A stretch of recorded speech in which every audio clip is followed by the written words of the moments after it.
السلام علیکم ورحمۃ اللہ وبرکاتہ۔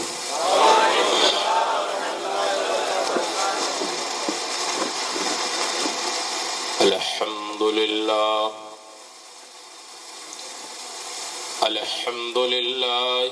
نحمده ونستعینه ونستغفره ونؤمن به ونتوکل علیہ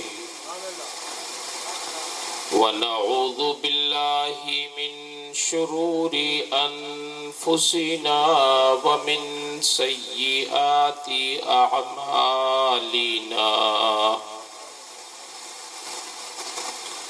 من يهده الله فلا مضل له ومن يضلله فلا هادي له، ونشهد أن لا إله إلا الله وحده لا شريك له، ونشهد أن سيدنا ومولانا محمدا عبده ورسوله صلى الله تعالى عليه وسلم، أما بعد فأعوذ بالله من الشيطان الرجيم، بسم الله الرحمن الرحيم، إن الذين قالوا ربنا الله ثم استقاموا تتنزل عليهم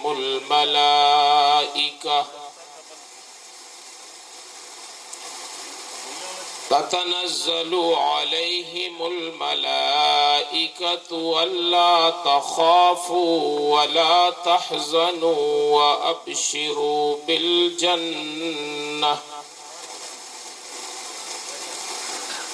وأبشروا بالجنة التي كنتم توعدون،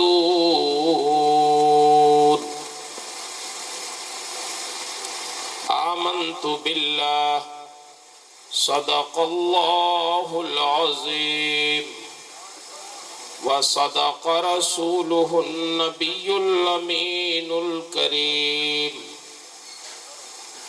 ونحن على ذلك لمن الشاهدين والشاكرين، والحمد لله رب العالمين۔ انتہائی عقیدت و محبت اور احترام کے ساتھ بارگاہ رسالت مآب صلی اللہ تعالی علیہ وسلم میں درود شریف کا نذرانہ پیش کریں۔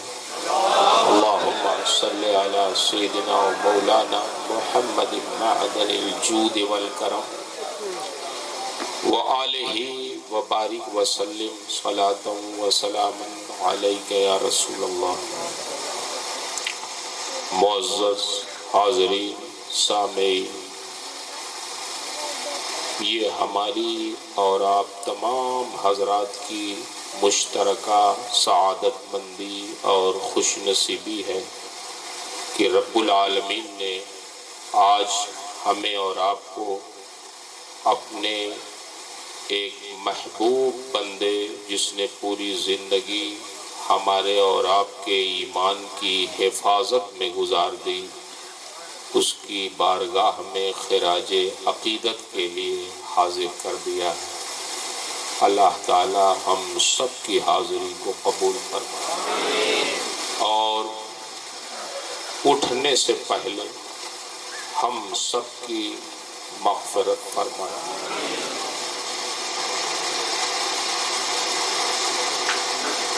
میں یہاں آنے کے بعد بڑا خوش ہوا، آپ کی مسجد دیکھ اللہ تعالی آپ لوگوں کو اسی مسجد کی طرح شاداں و فرحاں رکھے دنیا میں بھی اور آخرت میں۔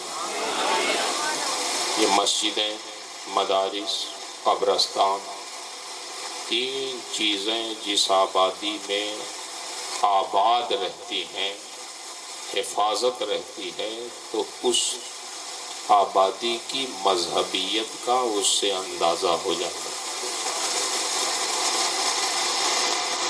اس مسجد کو دیکھ کر یہ سمجھ میں آتا ہے کہ اللہ تعالیٰ نے آپ حضرات کے دلوں میں مسجد کی، نماز کی، دین کی محبت رکھی۔ اللہ تعالیٰ اس محبت کو آپ کی نسلوں میں بھی منتقل فرما دے۔ آپ کی جو اعلیٰ اولاد ہیں ان میں بھی یہ محبت منتقل فرمائے، اور وہ بھی دین کے اسی طرح کام کرتے رہیں، آپ کے لیے صدقہ جاریہ بن جائیں۔ محب گرامی وقار حضرت علامہ مولانا محمد احمد صاحب مصباحی، یہ ہمارے شاگرد ہیں۔ انہوں نے بڑی لمبی چوڑی تعریف ایک شاگرد ہونے کی حیثیت سے میرے خیال سے کر دی ہے۔ میں ایک استاذ ہوں، مدرس ہوں۔ ہاں یہ صحیح ہے کہ 32 سال سے جامعہ اشرفیہ میں پڑھاتا ہوں، اور اس پڑھانے کو دنیا کے ہر کام سے بہتر سمجھتا ہوں۔ جلسے جلوس میں بھی جانا ہوتا ہے، لیکن جب تک اشرفیہ میں آ کے بیٹھ کے پڑھاؤ نہ، تب تک سکون نہیں ملتا۔ اور الحمدللہ اللہ کا شکر ہے، یہ علماء کرام جانتے ہیں کہ جتنے لوگ یہاں بیٹھے ہوئے ہیں، اور قریب قریب فضیلت میں تو ہمارے یہاں اتنے طالب علم رہتے ہیں، یہ ایک گھنٹی میں مولانا سے جو کہا تو اتنے لوگ تو رہتے ہیں، اس طرح کی 6 گھنٹیاں روز پڑھاتے ہیں، تو 6 تقریر سمجھیے روز ہوتی ہے۔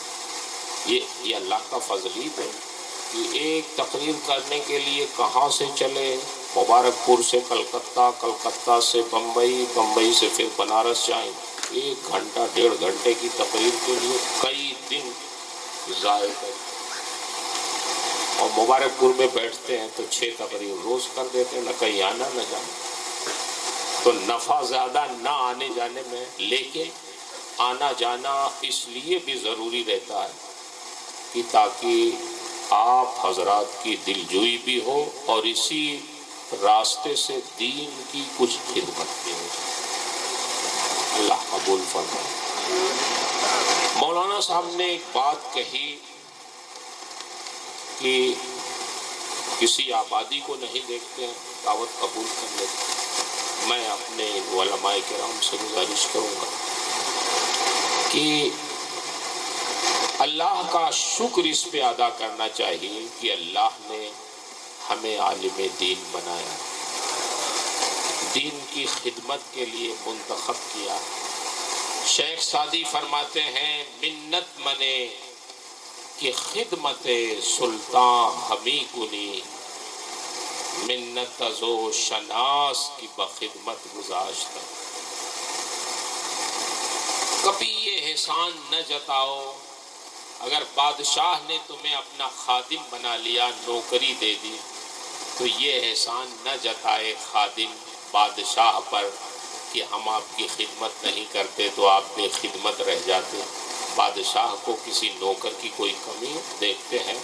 حکومت کی ایک جگہ کہیں ٹیچر کی یا اور کسی عہدے کی خالی ہوتی ہے تو ہزاروں درخواستیں اس کے لیے آ جاتی ہیں، ہم نہیں کریں کوئی دوسرا۔ فرماتے ہیں کہ یہ احسان نہ جتاؤ کہ تم بادشاہ کی خدمت کرتے ہو، بلکہ یہ احسان مانو کہ بادشاہ نے تمہیں اپنا خادم بنا لیا۔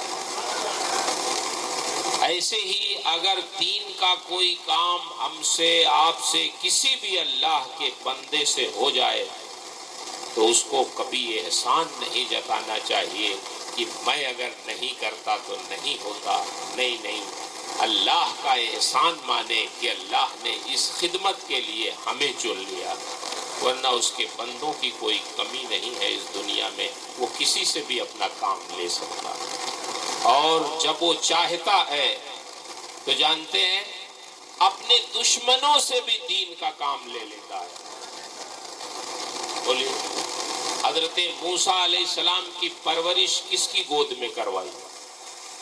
بولیے، فرعون کی گود میں حضرت موسیٰ کی پرورش ہوئی نا۔ فرعون کو نجومیوں نے بتایا تھا کہ اس سال بنی اسرائیل میں ایک لڑکا پیدا ہوگا جو آپ کی حکومت کا تختہ پلٹ دے گا۔ بادشاہ نے کہا پھر ہم اس کو پیدا ہی نہیں ہونے دیں گے، پیدا ہوتے ہی اس کو قتل کروا دیں گے۔ اس چکر میں فرعون نے ہزاروں بنی اسرائیل کے لڑکوں کو قتل کروا دیا، مگر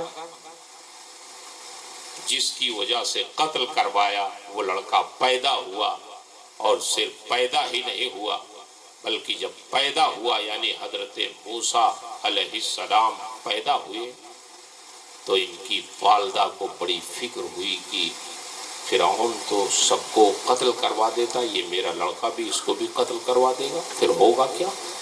اللہ ارشاد فرماتا ہم نے موسیٰ کے ماں کے دل میں وحی کی، یعنی دل میں ڈالا۔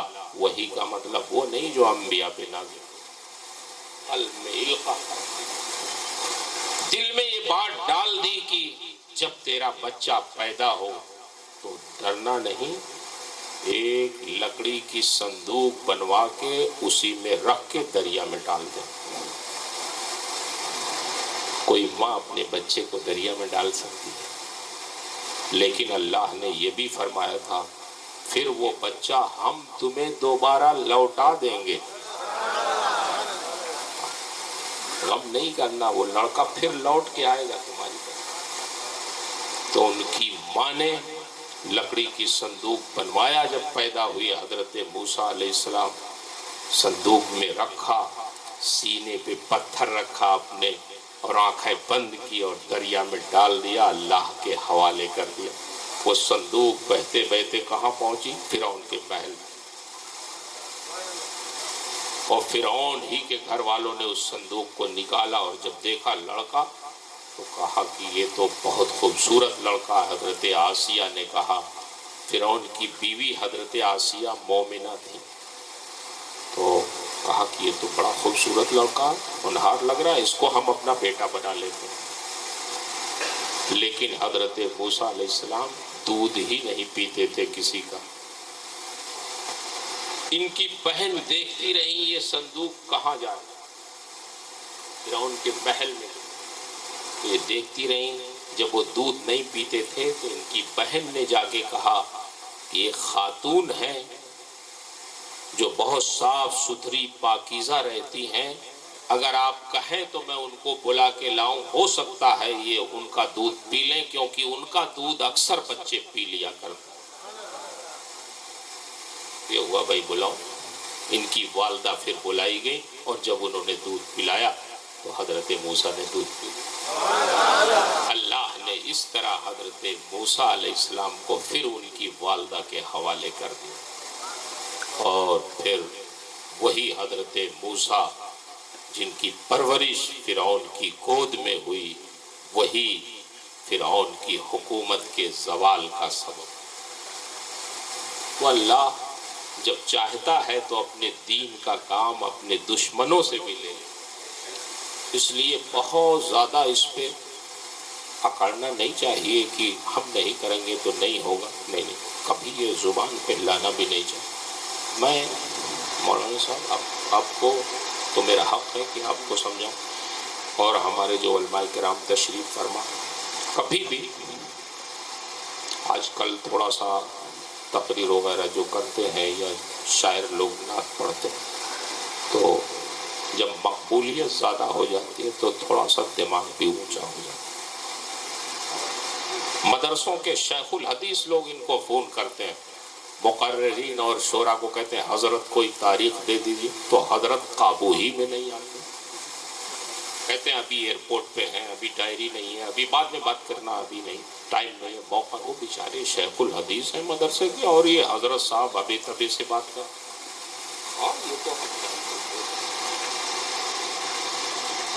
مجھے یاد آئی بات، اعلیٰ حضرت کی بات ہے، آج مجلس ہے، انہی کی باتیں ہونی چاہیے، تھوڑا سا انہی سے بتائیے۔ اعلیٰ حضرت کے شاگرد تھے بہت خاص، جن کو صدر الشریعہ کہا جاتا ہے۔ صدر الشریعہ علیہ الرحمہ، اللہ نے جیسے انہیں بصیرت دی تھی، انہیں جیسے لگتا تھا کہ ہندوستان کے دو حصے ہو جائیں گے، پاکستان اور ہندوستان، تو دو عالم اپنے شاگرد بڑے ہی، ان کے تو سبھی شاگرد آفتاب و ماہتاب تھے، لیکن دو شاگرد ان میں بڑے ہی بافیض تھے، ایک محدث سردار احمد صاحب اور ایک حافظ ملت محدث مراد آبادی شاہ عبدالعزیز مبارک پور، جنہوں نے اشرفیہ قائم کی۔ پھر ہندوستان پاکستان کا بٹوارا ہوا تو ایک صاحب پاکستان چلے گئے، فیصل آباد پنجاب میں، محدث سردار صاحب وہاں گئے، وہ پنجاب کے رہنے والے تھے، گرداسپور، لیکن وہ چلے گئے تھے، اور حافظ ملت ہندوستان میں رہ گئے۔ تو اس طرح اعلیٰ حضرت کا فیضان صدر الشریعہ کے ذریعے ہندوستان میں بھی عام ہوا، اور محدث سردار احمد صاحب کے ذریعے پاکستان